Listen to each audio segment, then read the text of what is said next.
If you have a good headline, 8 out of 10 people will read the headline. Now, out of the 8 out of 10, guess what the drop-off rate is for them to actually read the blog post? It's 2 out of 10. You're talking about 25% of the people that read the headline are actually going to read your content. So here's some general rubrics when creating a headline. 1. Numbers and negative words increase your CTRs, click-through rates, right? So try to use numbers and actually odd numbers. I think there's a point. Yeah, there you go. Number 4, odd numbers work better than even ones. You also want to keep your characters under 65 or the title under 65 characters for search engines. If you do a search, you'll realize that, hey, after 65 characters, you see that ... You don't want your website to have the ... You want the full text there. You also want to make your headline match the content. I've actually done this where I've created really viral headlines, and then I figured out that my bounce rate was really high, and I was like, why? And then I was like, oh yeah, I'm just duping people into clicking my and reading my headline. Doesn't work well, right? Has to match. Aim for 6-worded headlines.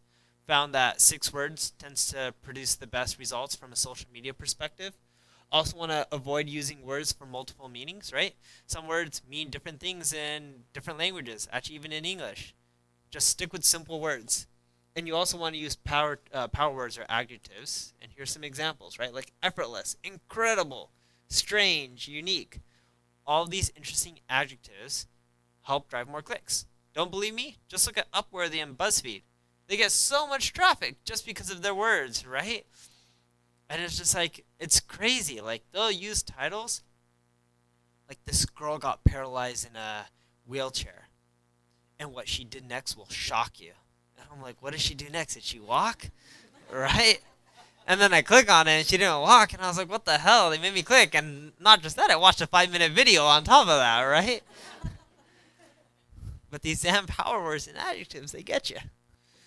When you're also blogging, you need to realize that no man's an island, or no woman's an island. When someone leaves a comment, you gotta respond. If you don't respond, you're just a jerk. You really are, right? If someone took 2 minutes to write a comment, that means they probably spent 5 minutes reading your post. Hopefully they did. Sometimes you'll get those comments where people don't even read your post. Those suck. But don't worry, that won't be too many of them. Now, when you're doing that, and if you respond, you build that loyalty, and people are like, wow, this Neil guy's awesome. I love him. Like, I want to check out his products. I get so many of those emails. Why? Because I respond to comments. I've gotten companies to sign up like Air Canada, who's like, hey, KISSmetrics, here's a 50 grand check or a 100 grand check. And we're like, why? We're like, well, your blog is really good, so your product must be good. Well, we're just ready to go. And we're like, really? Like, yeah, we've been reading your blog forever. You respond to me when I write comments. I was like, this is awesome. Yes, I do respond, right?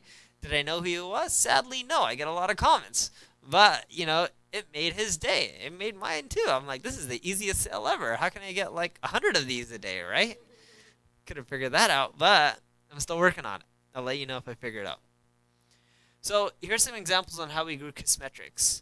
I think month of December, we had 814,582,000 visitors in total. We got it from 61 infographics, 1,056 blog posts, and over 40,000 comments. It's not too shabby. Here's examples of some infographics. They still work well.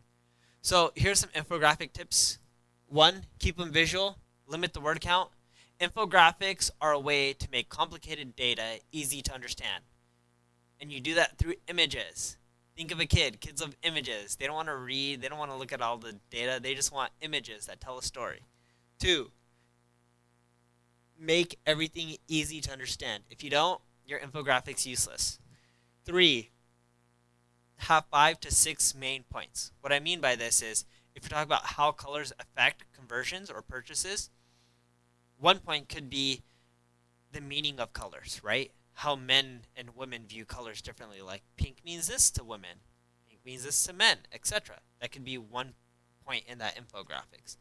Another one could be how different colors affect, how different call to action colors affect purchases, right?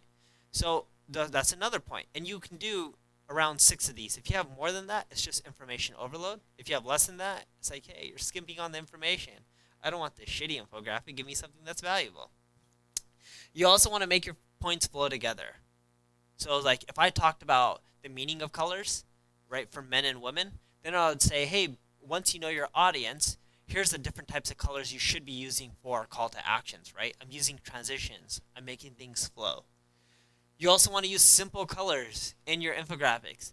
This isn't 1999 or the 80s where people are using neon signs and going vroom and zooming at you and stuff like that. No one wants to see that stuff. Keep it simple. Keep your designs flat.